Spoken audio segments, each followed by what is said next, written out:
You're an entrepreneur and you want to create the next Uber. You want to create something that's new and innovative.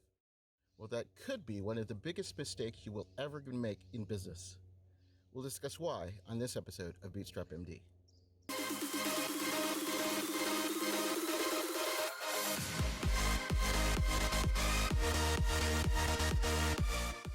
Hey guys, this is Dr. Mike Wiming with a special episode of BootstrapMD.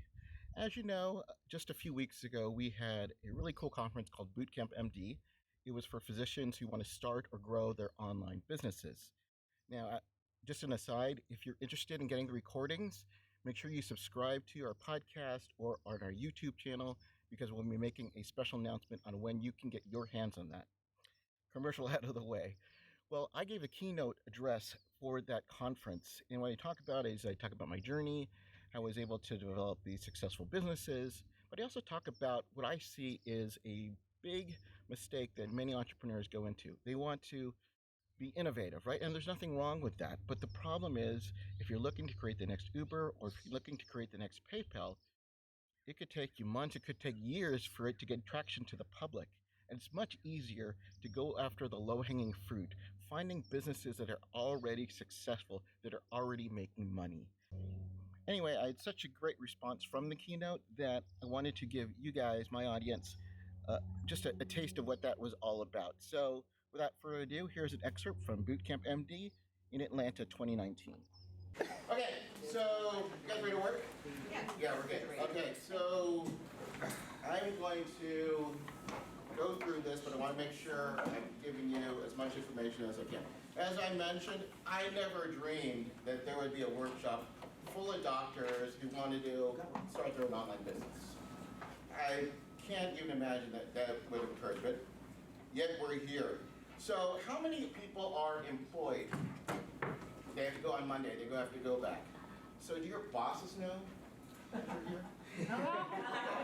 Nope. So extortion is another income opportunity to consider. No, it's funny. So I would be going to these internet business workshops and conferences, and they would say, "Oh, okay, so you can see me?" No, I'm okay. I'm actually going to pay for this one on my own. And they think I'm going to some congestive heart failure conference, but I'm going to an internet business conference, and that really changed my life. Some of you, I may be new, some of you have been following me, like Susan's been following me for decades on this when we first started working with doctors. I wanted to quickly tell you who I am. This is my family. This is my wife, Deborah, and my two sons. Jacob's on the left. Ryan is in the middle. And then I have my other family. This is my other family. I still practice medicine. I have my own clinic. And these are some of my staff. These are my staff. We have a weight loss med spa. We do bioidentical hormone, anti-aging. And in San Diego, North San Diego is where we're at. And I also co-own a lot of other different types of clinics. 3 other weight loss clinics. We do have a physical medicine clinic. And I'm also a consultant. I also help doctors start up their own cash-based practices. So I'm working on another weight loss clinic, holistic spa, and we're adding some medical services like IV therapy that I'm in charge of. And I just get a piece of that as well. But online, before all of this happened, I would have been online since, my first online business was in 1995, if you can believe it. I was 1 year old. But my first business was actually selling medical education materials, so like how to get into the residency of your choice to international medical graduates. And then my wife and I had a little business where we were actually selling how to write a personal statement and how to work on your CV. And how they found me was just being online and having a website. And this is back in the day when you could actually contact Yahoo. Remember Yahoo? Yeah. And they would actually say, "Oh, thank you for letting me put your website on our directory." And then I'll tell you about my story, how I started a 7-figure software company. I started a publishing company, a marketing company, a company on reputation management. And then I sold my software company and I said, you know what? I still love medicine. I've always loved medicine, but I want to do medicine my way. And so I don't take insurance, which people thought was crazy to do in San Diego, which is managed care land, but we've been able to make it work.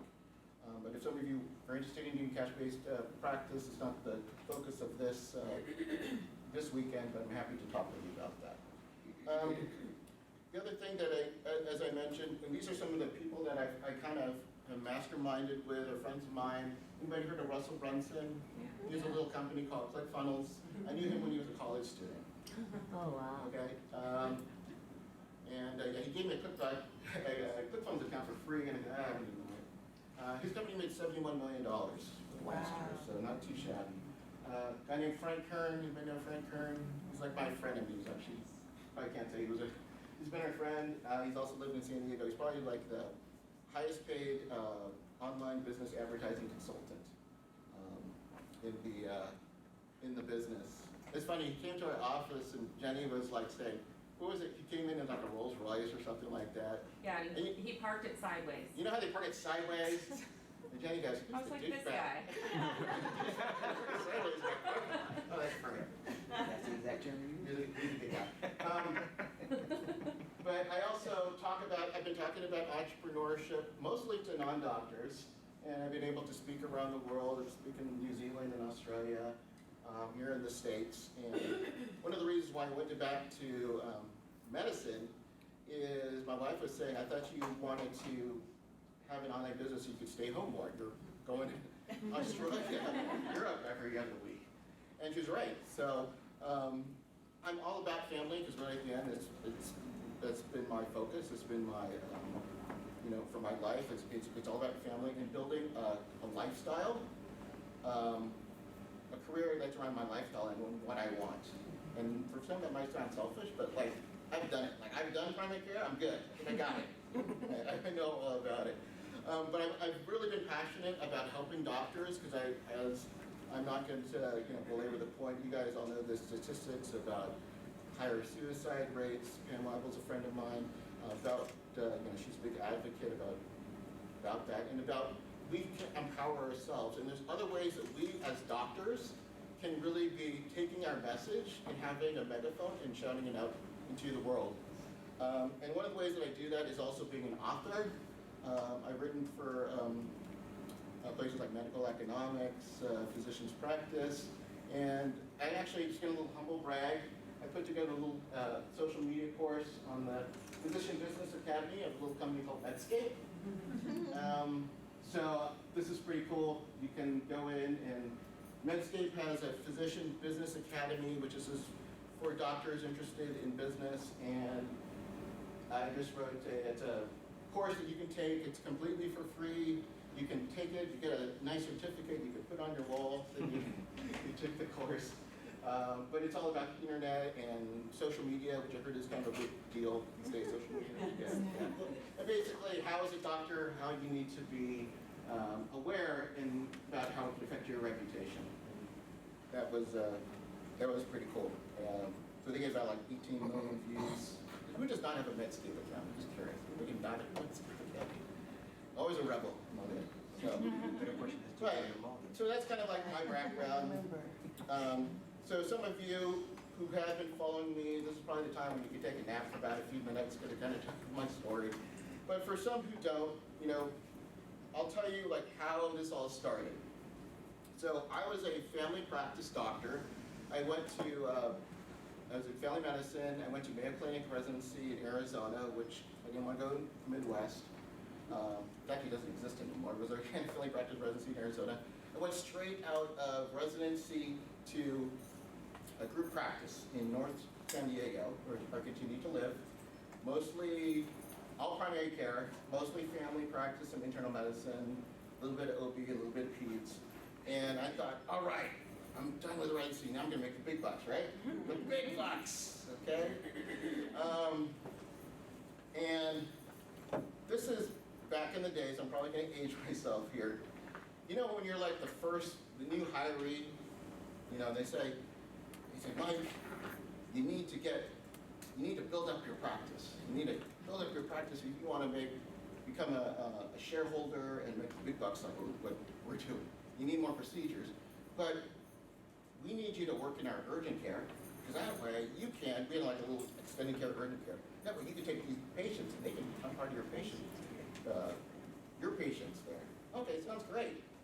So you can be working evenings and weekends as well, in addition to your regular job. So I became, after a few years, the urgent care director.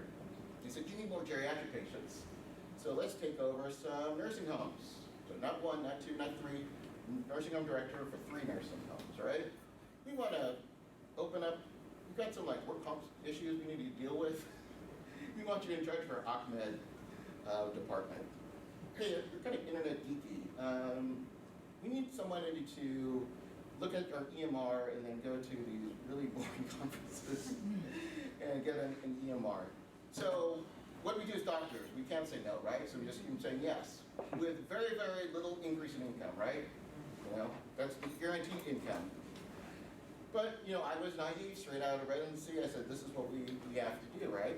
And then the thing that kind of changed my life is well, one other thing. We also took call, and for some reason that time we didn't believe in hospitalists. So we're going to do everything, right? We're a true family practice group, so we're going to take call. But interestingly enough, I don't know how this is randomly, I always got called on Thanksgiving, Christmas, Christmas Eve, New Year's. And I remember one particular time I was working at my 11th admission, you know, it was like 5 o'clock in the morning, and I was in the ER of our hospital. And, you know, just working up, and it was pretty dead at that time. It was like Christmas morning. And the only other doctor in there besides the ear docs was another family practitioner, and he was a solo doc. And he, you know, it's a rare breed. He was a family practitioner, but we shared call with him, so I got to know him a little bit. And we'll just call him Dr. Daniels. And Dr. Daniels he was probably in his mid-50s at the time, but he looked 20 years older. You know, he's overweight. He looked, I think he smoked actually. He looked sicker than some of his patients. And I go, you've been in practice for so long, and I got to talking, and he says, like, why are you here? You know, why are you here on a Christmas morning? And he goes, you know, we would share a call. And he says, you know what? If you do holiday, you get a little bit more money. You get a few $100 more. And like, I knew a little bit of his family, not too much, but I knew he had like a lot of family. And then I later found out he had made some bad financial choices. And he was the type of doctor who was like, let's say, how do we put it? He was a little bit rough around the edges down there. But for me, it was looking like 30 years later. Like, is this what my life is going to be? Yeah. That I'm going to be working Christmas so I can make a few extra $100, Right. or whatever it was. Because I knew he didn't want to be there. And he actually passed away just like a few years ago. And it was like, that like opened my eyes. Here I am, this like naive resident. Oh yeah, we'll do everything. You know, yes sir, no sir. And then it's like, this is where I want to be. That was like my first, you know, inkling of like where my career might be going. Then the second big incident that happened to me was my kids. Like I said, my family is everything for me. Ryan at the time of this one, he was about 4 years old. We first remarked, my wife and I, Deborah, we first remarked how quiet he was. You know, he was so much better than Jacob. My older one, he was always running around, making noise. This one was a little bit quieter. But, you know, why was he like one time he fell off his bed, and he actually broke, he had a partial fracture. But he didn't cry that much. It was like he whimpered, no, he didn't cry that much. Why is he always staring at the grapes, like the grapes that you would see? Didn't understand it. And then like one night, it was like, I can remember it was like yesterday. My older son, who was probably about 7 at the time, came into the room, he starts flipping the channels. Back in the day when the TVs were flipping the channels on the remote or something. And like, he set my youngest son, Ryan, off. He was always quiet. He's like, screaming and then crying, and then we couldn't find him, and he was running upstairs into our walk-in closet and was hiding. And like, my wife's crying, she doesn't know what to do. It's like, what's going on? I'm crying, I don't know what's going on in there. And then, you guys can probably guess it because everybody knows what it is now, but back then, we didn't know what autism was all about. You know, no idea what it is. You know, I'd heard like Doug Flutie, the football player, his son, but I didn't even know, you know, I know Rain Man, you know, I didn't know anything on that. You know, it isn't the vogue disease it is now where you can become a doctor and all the movies on there. And the thing about autism, just an aside, when you see a person with autism, you see another person with autism, because no one's the same, right? No one is the same. I didn't know what it was, and he was 4 or 5, he said, you know, we took him in and they gave him pervasive developmental disorder NOS, none of them was specified. So I was like, oh my gosh, what's going on? And I said, you know, I'm gonna find out everything I can about this, I'm gonna do everything I want to make sure I go through all of his appointments, but how can I do that when I'm working 50 plus hours a week, having all of these director assignments, how am I gonna be able to do that? So I went to my boss and said, hey, you know what? I want to go, can I cut down my hours? Is there any way you can cut down my hours? You know, never really got a direct answer. And then, no, we can't do that. You've got responsibilities. We all got to be a team player, right? You've heard kind of stories like this. I got to be a team player. And, you know, it's like, I'm like, this is bullshit. You know, it's like, right? I've been a team player for the last 5 years. So, no, I had no other choice. And I said, I quit. And again, I'm still being nice. I didn't quit. I know 2 weeks he quit. I mean, we just talked about it. I gave him 6 months because we didn't have time to find the right replacement. And you know, I want to make sure my patients were being taken care of. But I said I got to do it. But I was smart enough to know by that time that actually I decided to quit. I actually had plans in motion. You know, that's when I started going to internet business conferences. I've always been entrepreneurial. I mentioned I started my first business. When I did that little, in 1995, I didn't mention that, I was a second year resident at the time. That little business we were working with doctors, getting to the residents, medical students, and international medical graduates, getting the residents of their choice. We just did a little side business at the time that really kind of grew. But I've always been entrepreneurial. Like, I was also, that was earlier in 1999 and 2000, it was, you might remember the dot-com crash. Some of you, I'm looking at you, John, some of you may be a little bit older. No idea. About 18. Yeah. Oh, by the way, that was another thing. Remember, they always put me on holidays? They also put me on Y2K. Because they didn't know what was going to happen. Let the new guy figure this out.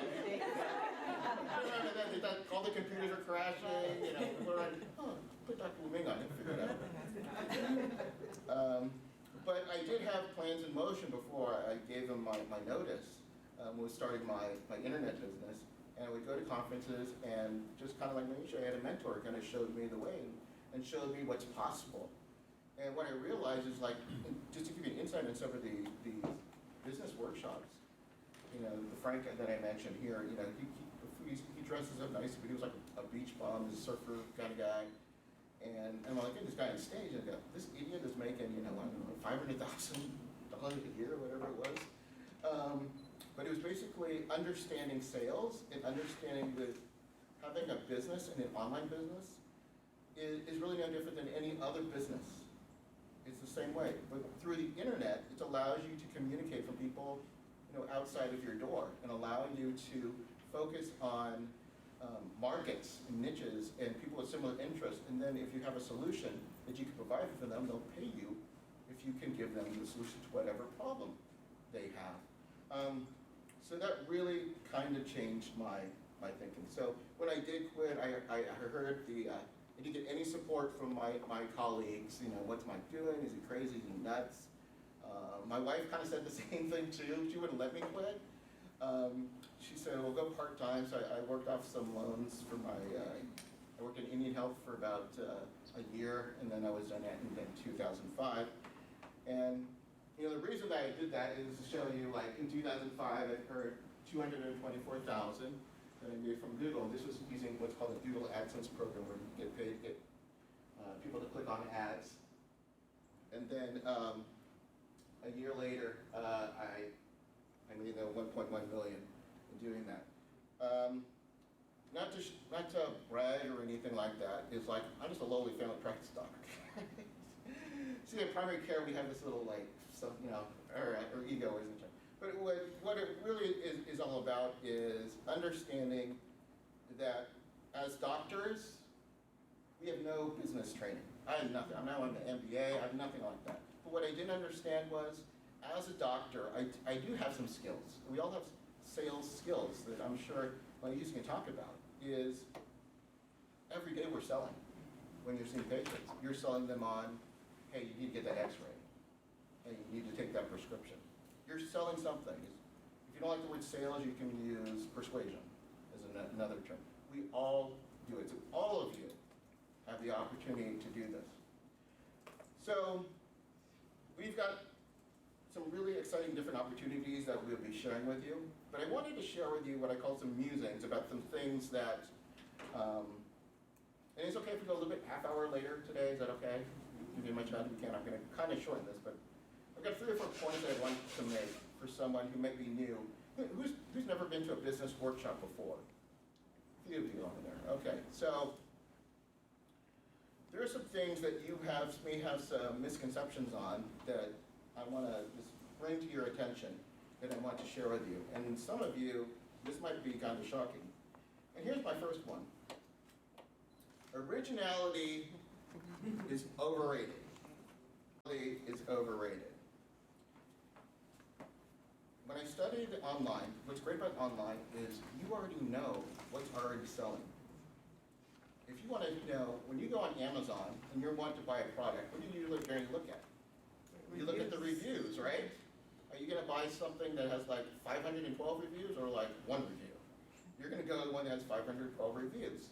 You can sort on Amazon, like if you're looking to buy a lawnmower, you can sort by the most popular lawnmowers, right? You can sort of like what is popular. If you're looking for a certain book, let's say a weight loss, you can see what are the most popular weight loss books. The market, the internet, the world is telling you what is already popular, okay? And I'm going to give you some example of this. Is like, I know as doctors,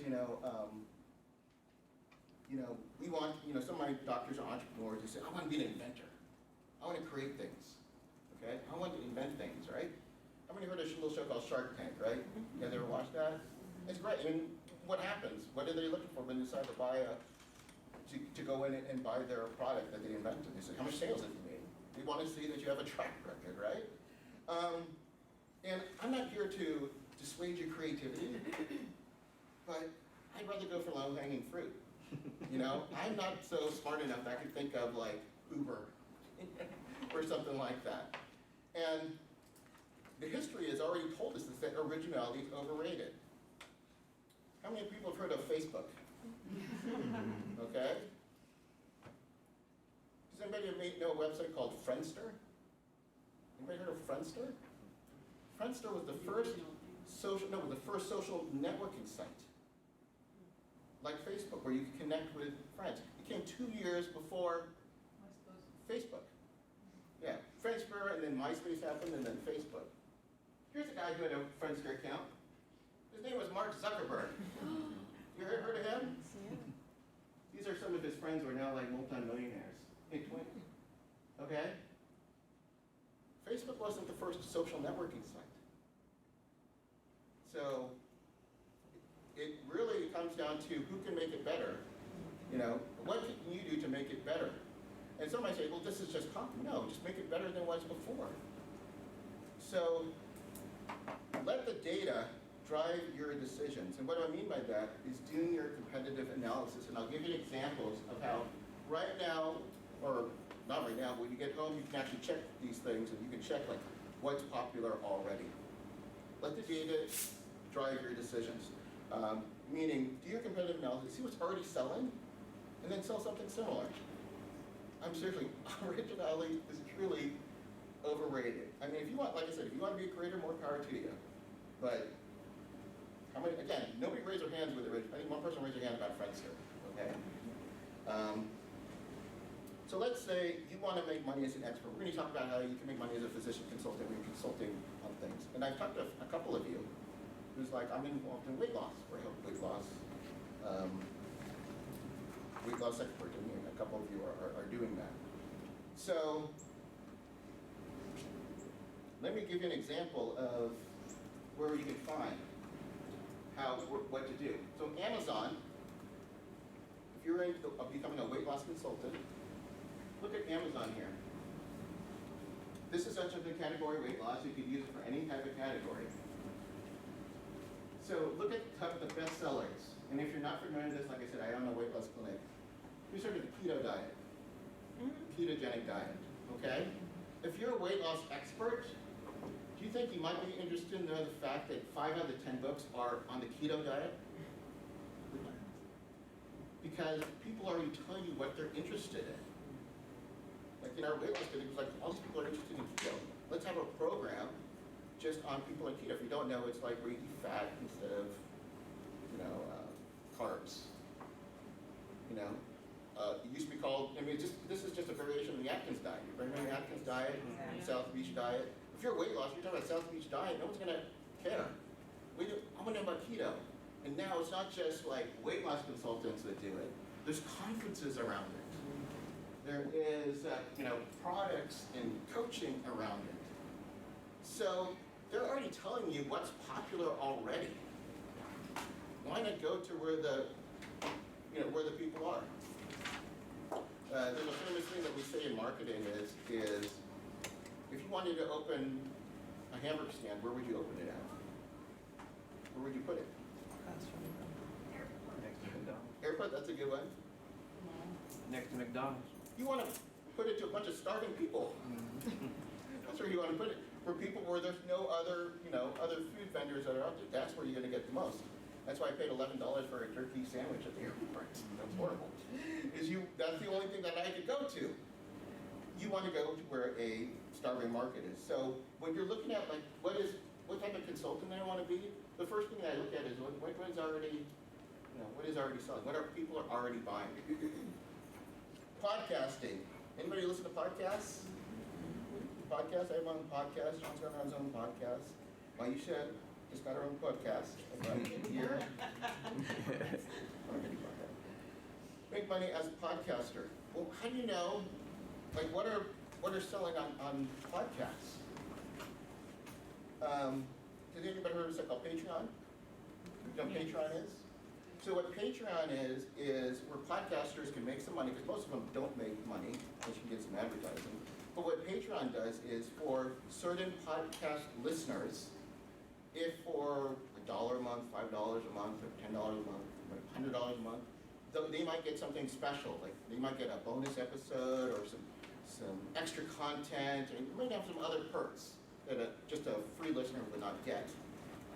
Well, you can go to this site, and Patreon has it, also, but Graphtreon tells you what are the top Patreon podcasters, what are they doing? So this one is like, the first one's like a political podcast. They're making $136,000 a month. This one is like on, I think with this one, he's doing crime stories or like psychoanalyzing criminals or something like that, okay? And he's had almost 18,000 patrons paying him, I think it starts like $1 a month there. So you can actually see not only what are the topics they're talking about, if you're a podcaster, you should also know is, well, what are they offering? What are they offering? Can I use that into my podcast? I'm looking at you, John. What are they doing? Are they actually making extra content? Are they having like a physical meetup? What are they getting? Do they have their own Facebook group? What are they getting that a free listener would get? That's when you start doing your competitive analysis. Is this making sense? Again, I'm not being original. I'm just saying, what are other people doing?